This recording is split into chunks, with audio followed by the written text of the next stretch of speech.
رغم إننا بيت يعشق المكرونة، لكنهم طلبوا الأكلة دي تاني بُكرة، مش عارفة لها اسم يعني أنا باقول لها أكلة الحلة الواحدة، هي سريعة ولذيذة كده الواحد بيلاقي نفسه دخل في الطبق التاني من غير ما يحس، متكاملة ورُزِّك بقى وخضارِك وبروتينِك، ناقص جنبها بس شوية سلطة أو صوص الدقوس والتومية زي ما أنا عملت، وعيشوا بقى اللحظة.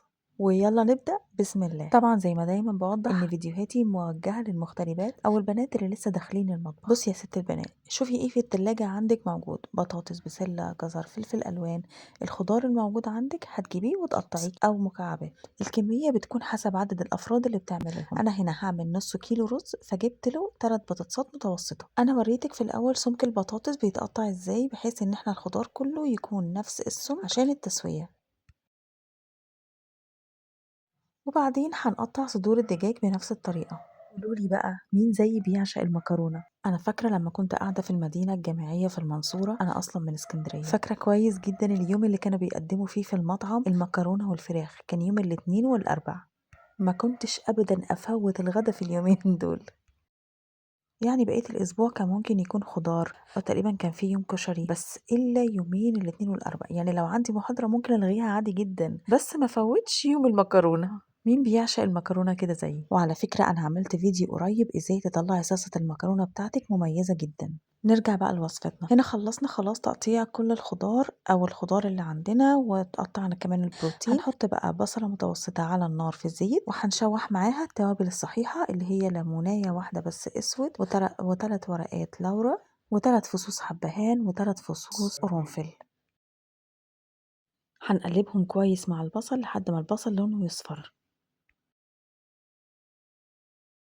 ودايما اول حاجه ننزل بيها بعد البصل هي البروتين سواء لحمه او فراخ. هنشوحها لحد ما يبقى لونها ابيض. لو مش عارفه يعني ايه نشوحها لان بنت اختي قبل كده سالتني السؤال ده، يعني هنقلبها في الزيت. بعد كده هننزل بالتوابل، معلقه كبيره بهارات فراخ او بهارات كبسه ونص معلقه فلفل اسود ونص معلقه كاري.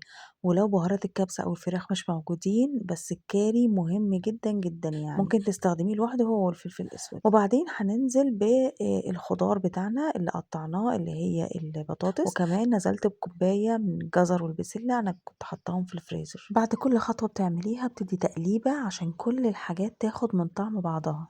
قولولي بقى، هل حد من المشتركين عندي فعلا من مغتربين او من البنات اللي لسه داخلين المطبخ؟ عندي فضول جدا اعرف. على فكرة أنا عشان كنت مغتربة وعارفة كويس جدا يعني إيه تكوني قاعدة لوحدك ونفسك تعملي أكلة حلوة ولذيذة كده، عشان كده ببقى دايما متحمسة لأي وصفة ببقى حاسة إنها ممكن تعجبكم، وممتنة جدا لكل حد من 66 مشترك عندي في القناة. نرجع بقى لوصفتنا. آخر حاجة ضفناها كانت الملح وده بيكون حسب الذوق، وبعدين الرز، وهندي نفس التقليبة كويس جدا لكل المكونات مع بعض.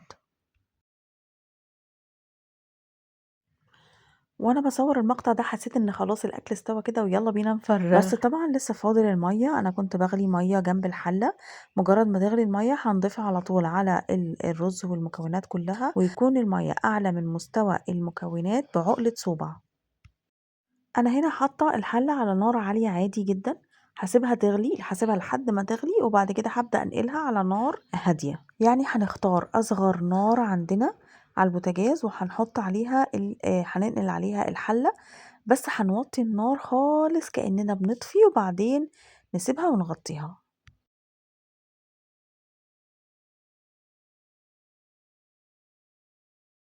وخلاص الحمد لله الرز استوى والخضار استوى.